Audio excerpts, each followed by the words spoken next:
suddenly go talk about Triple SC. What do you think? Which department do you think that so far we had a good transfer window? I think it's been a good transfer window. We It's an needed to output. replace Dembele. We got Højbjerg in.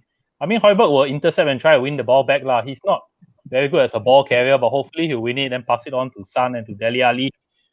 We needed a more stable right back and someone who can also attack. So we got Matt Doherty, second highest fantasy points at right back or something like that behind Alexander Arnold. And then Joe Hart just as a backup, right? I mean, that helps us. Ultimately, it's not major signings that's going to put us in Small fixes. in the title challenge, but it's fixing what we need. It's not a major overhaul. Possible to get fourth place. For Jetson, right, it's total bull. He's just the only reason he's at Spurs, right, is because Jorge Mendes is his agent. Got lobang from Jose, so we are parking him there. We are parking Jetson there for 18 months, and hopefully he will come good, guys. The thing is hopefully only because I've looked at the stats on Wikipedia. It is nothing fantastic. Only 5 youth goals, nothing as a professional at Benfica, so nothing to be impressed about. But we're just hoping it comes good. If it doesn't, then Jorge Mendes will just ship him back to another club and just move him around till he hits fire. So we can hope but there's nothing proven. Guys like Højbjerg, guys like Matt Doherty, they are proven, they are ready to go. They played in the Premier League, they can do it. That's why I will pick Doherty over Castagna. Castagna guy is 24. He will need to settle. He will also take another 1 year. But Matt Doherty is good to go for the next 3 years. Okay, very, very interesting insights, especially about Jetson Fernandez. But I feel I'm in the middle between what Daryl and Troy said. So it's a very tough period for Jetson to actually get in tune because he hasn't get much chances to be fielded. I mean, one time he plays a midfield, then one time as a winger, then as of recent in the friendly he plays a right back. So it's very hard to pre-identify his actual strength. So like what Troy said, if he is really being put in as an attacking mid, then we could see. But at current stage, there isn't any opportunity for him to showcase that. That's the problem here. Yeah. I got this fan, you see on the bottom left, in white, very impatient. He's like, hey, you're talking about transfer? Y'all never asked me. Then y'all keep talking shit about Castagna. Hey, okay, Adnan. No respect to those three. Adnan, strikers. Who do you think should come in strikers? No respect to those three guys. Adnan, how? I remember there was one time Shehzad Sasha Haq and we were talking about this Monaco striker named Wissam Ben Yedder. And I was telling him, it's a good chance for him to come to the Premier League and serve as a backup to play for Kane and all that, but more or less to engage him in cup games, like example in like the League Cups or example in the FA Cup, to play as like the main man instead of every time using our number 10.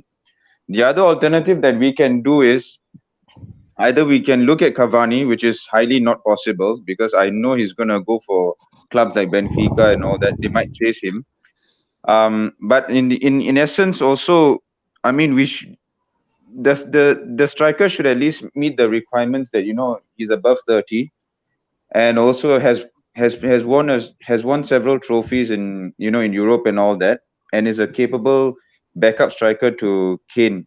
Something which we had with Llorente and all that, but now the problem is we don't have Llorente and all that. But the thing is, some of these strikers, they might just fit the bill to like give Kane the to play as a backup striker according to for Kane. I mean, like another way is we might even need to convince our number 6 to get his 2 Colombians in Atalanta to come down and play for us. It's possible, but I don't know whether Daryl blur. I don't know whether Duvan Zapata and who is that? Duvan Zapata and the other Colombian are going to come down. Which the other Colombian. Pablo Escobar. No, not no, Don no, Pablo. not as no. It's Duvan and there's another and his Colombian strike partner. So if we can bring them down, then it will be a good. I mean, it'll be a good deal. It'll be a good deal altogether. What? Hey, bro, I got a question, Adnan. You have been talking about these players, all particularly from a club, Atalanta. Are you secretly an Atalanta fan? No. I'm watching this. I've been watching the Syria and all that, and I've been studying all their stats and all those things. So I think analyst. He's an analyst, bro. He's an analyst. Yeah, he's been so well known if to be an analyst. if we at least try and poach the players from Atalanta and all that, we still stand a good chance. What? I mean, they are young. They are able to deliver. So I mean, why not? Okay, in your opinion, if let's say from now until the end of the transfer window, which is the end of this month, am I right? Yep. Early October actually. Early October. What? Okay, let's say the transfer October. the transfer window ends, and we are only left with Matt, Pierre, and Joe. Do you think it's a good signing? Is a good window? You think? I mean, there has been some activity going on. So, I mean, after all, whatever the players we have, then we still have to, use it to our advantage, right? But I'm saying that, what I will say is this. I mean, as much as we all know about Tanguy and Ndombele, we definitely feel that he should be given one more season to prove himself. Yeah. And that's my take on this, is because of this issue. The thing is, we have already paid 65 million pounds for him, 15 million pounds in down payment, if I'm not wrong. So we still have to pay him. There is still 50 million pounds still to be paid to Leon, am I right, over the period of 5 years. So I mean, if we sell him, it'll be it's a case of us losing face, because at the end of the day, he's our record signing. So if after 1 or 2 seasons, we have to let go of him, then it's really, it's a case of doing another Soldado or Jensen, right? I mean, Okay. And hold on there, because my chief scout he's shaking his head vigorously. He don't agree with you. You're talking about poaching Atlanta, right? They finished third in Serie A, right? So they are in the Champions League? Yeah, they are. So that's what So you want to poach players from playing Champions League to play in the Europa? Hey, correct. We are not in the Europa yet. We still need to play 3 teams. We still need to play games. We still put it this way, Troy. Exactly. So it's not possible unless if you're going to take a player from a Champions League team to come to a team with a Europa or possible Europa, you're going to pay a lot of money, so it won't work. See, that's why I can do better than Steve Hitchen.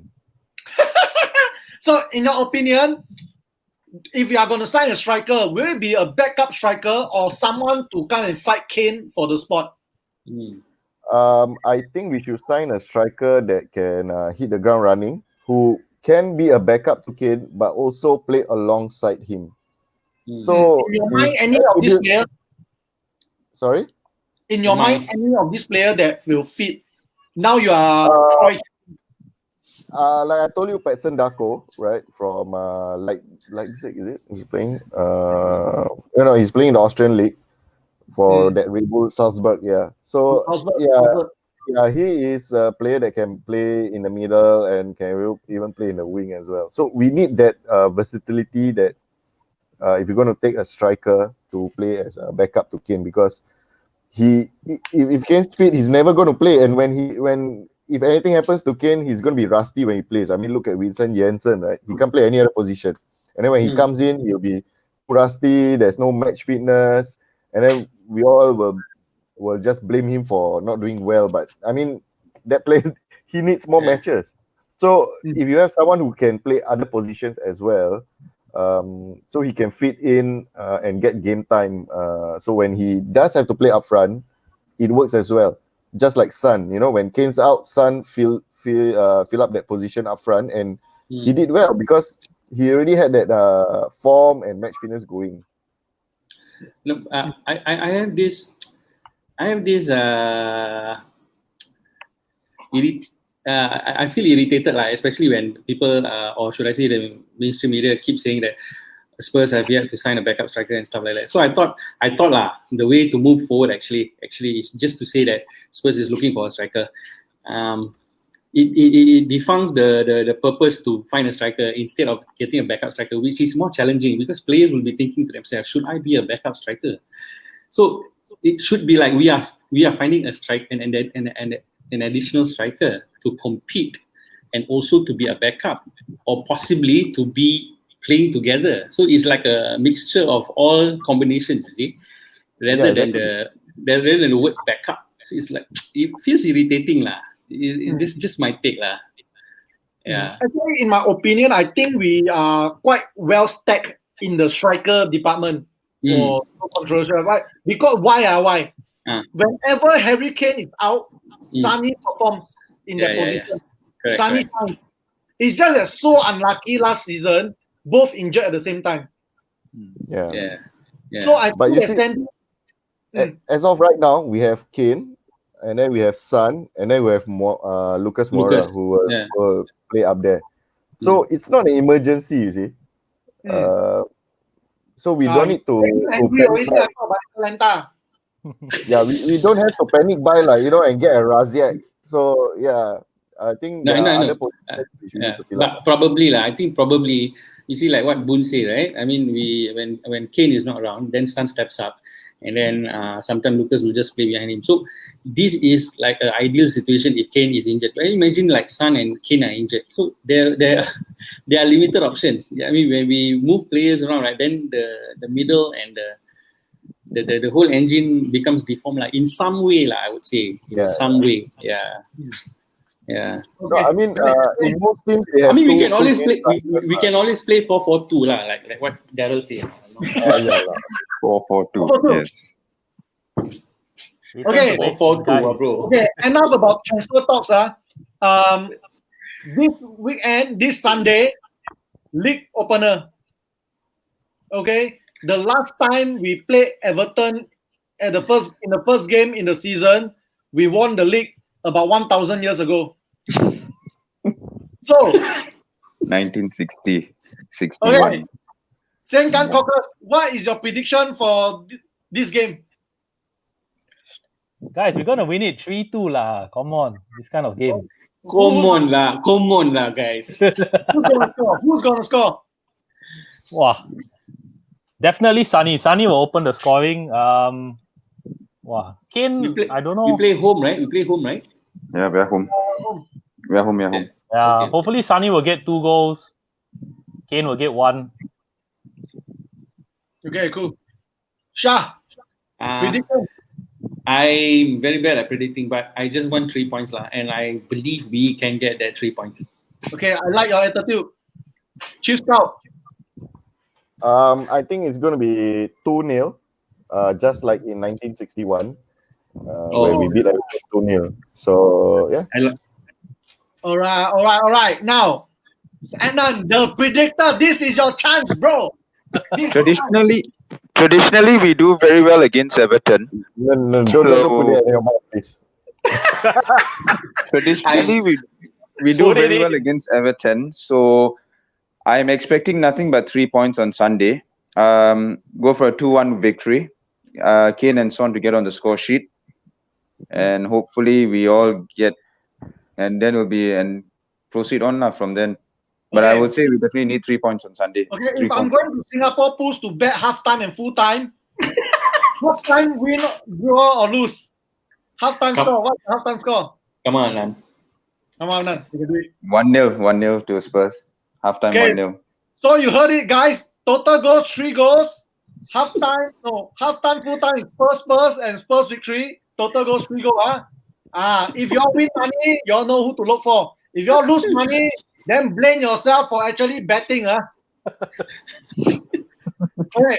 Once again, we just said this has been a very entertaining last football episode for BC's Dear Diary. So head on over to I'll leave the link for Spurs Nation. It's a very, very interesting show where we will be inviting our guests to come on the show to discuss anything Spurs. And of course, my panel, these 4 guys plus a lot more interesting individuals. Of course, It will be a show for Spurs fan from Spurs fan. Yeah. So, I beat you This one guys. Newcastle fan. So, sorry? This one Newcastle fan. Hey, Hey, alamak. by the way, Troy named all his kids under after Spurs players. Wow. Yes. Dedication lah. So if Don't say that. Don't let my wife see this video. She don't know. Okay. Already kena chop head already. No lah, she don't know. Musa, Dembele. Musa, if you see, Shah no lah. Musa. Yeah. Okay, guys. With that said, remember the pandemic still on. Stay safe. Wash your hands. Wear a mask. Don't wear that mask, that neck, whatever. Okay, when the bus driver asks you to wear a mask. Like what my friend here is doing, Troy. Very, very nice mask. Take a look at this mask. Come Looks on, Not bad lah. right. Not bad. Available for $15.90 from the BC shop. Whoa. Serious, you selling bro? No, I'm not selling, but I got people buy. I can sell lah. What's the promo code? Boon, come on. Promo Hey, what's code the code? BC is the best. All right. Alright. Okay, with that said, once again, stay safe, everyone. Too long. Remember to like, comment, and subscribe. And support BC's Dear Diary as well as Spurs Nation. With that said, once again, I say once again a lot of times. So once again, thank you so much. Bye-bye.